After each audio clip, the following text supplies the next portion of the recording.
বাংলাদেশের sub registrar অফিসে কর্মরত নকল নবিশ যারা রয়েছেন তাদের জাতীয়করণ করার দাবিতে দীর্ঘ 1 মাস পূরণ হলো আজকে এই জাতীয় প্রেস ক্লাবের সামনে ধর্মঘট অবস্থান এবং বিক্ষোভ কর্মসূচি। কালেরকণ্ঠ থেকে আপনাদের সাথে যুক্ত রয়েছে আমি ইখলাস রহমান। আপনারা নিশ্চয়ই দেখতে পাচ্ছেন জাতীয় প্রেস ক্লাবের সামনে নারী পুরুষ সকলে একত্রিত হয়ে দীর্ঘ 1 মাস যাবৎ এক দফা এক দাবিতে সারা বাংলাদেশের সাব রেজিস্ট্রার অফিসের কর্মরত সকল নকল নবিশের চাকুরিজীবী জাতীয়করণ করার দাবিতে সমাবেশ ও অবস্থান ধর্মঘট করছেন। আজকে দীর্ঘ 1 মাস অতিবাহিত হয়ে গেল। আমরা একটু জানতে চাই মূলত 1 মাসে তারা কি পেল।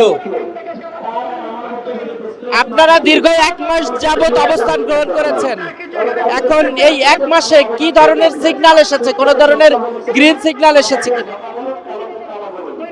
আমরা মূলত এই জায়গায় আসছি আমাদের চাকরি জাতীয়করণের জন্য।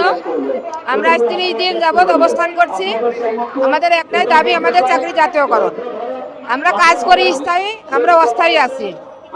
আমরা সরকারি বালাম বইটা তুলে লিপিবদ্ধ করি, সেই বালাম সেই রেকর্ড কিন্তু স্থায়ী। তাহলে আমরা হাত দিয়ে লিখি, আমরা কেন অস্থায়ী থাকবো? প্রধান কথা যে আমরা কাজ করি স্থায়ী, আমরা স্থায়ী হতে চাচ্ছি।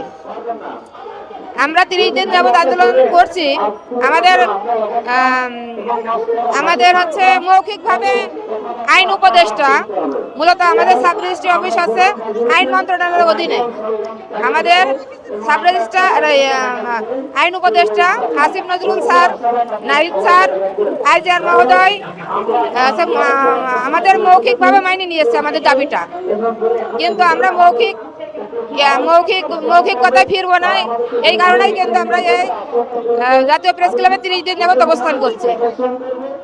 যেহেতু আমরা ইতিপূর্বে 2013, 2016, 2019 সালে আন্দোলন করছিলাম, আমাদের একদিনও এখানে দাঁড়াতে দেওয়া হয়নি, পুলিশি হয়রানি দেওয়া হয়েছে। আমরা বৈষম্যের শিকার ছিলাম। সংসদের মতো জায়গায় বসি আইনমন্ত্রী আনিসুল হক, সাবেক আইনমন্ত্রী আনিসুল হক বারবার আমাদের মিথ্যা কথা বলেছে যে আমাদের চাকরি জাতীয়করণ করা হলো, জাতীয়করণ করা হচ্ছে, কিন্তু আমরা আশার আলো কিন্তু দেখিনি।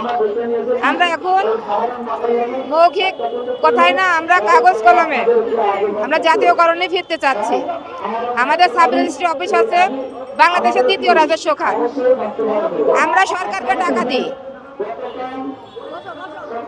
দর্শক যেমনটি শুনছিলেন, মূলত এক দফায় এক দাবি, সারা বাংলাদেশের সাব রেজিস্ট্রার অফিসে কর্মরত সকল নকল নবিশের চাকুরিজীবী জাতীয়করণ করার দাবিতে সমাবেশ ও অবস্থান ধর্মঘট পালন করছেন। আমরা সেই দৃশ্য দেখতে পাচ্ছি। জাতীয় প্রেস ক্লাবের সামনে দীর্ঘ 1 মাস ধরে এভাবে অবস্থান গ্রহণ করছেন সাব রেজিস্ট্রার অফিসের কর্মরত সকল নকল নবিশের কর্মরত চাকুরিজীবীরা। আমরা সেই দৃশ্যই দেখতে পাচ্ছি।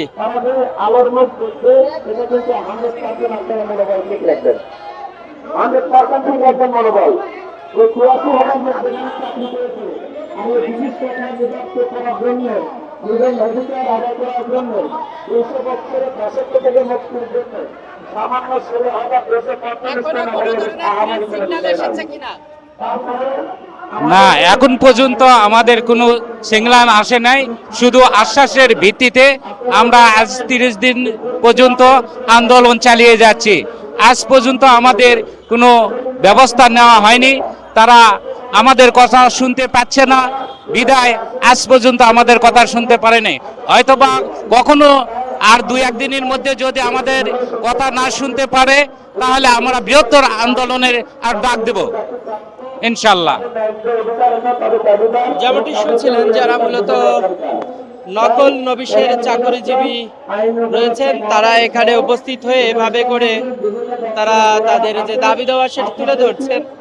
অর্থাৎ 30 দিন অতিবাহিত হয়ে গেল, এখনো পর্যন্ত কোনো ধরনের গ্রিন সিগন্যাল তাদের পক্ষে আসেনি, যে কারণে তারা এখনো জাতীয় প্রেস ক্লাবের সামনে অবস্থান গ্রহণ করে আছেন। অর্থাৎ সাব রেজিস্ট্রার অফিসের কর্মরত সকল নকল নবিশ চাকুরি জীবীরা এসেছেন এবং সেই চাকুরি জাতীয়করণ করার দাবিতে সমাবেশ অবস্থান এবং ধর্মঘট পালন করছেন।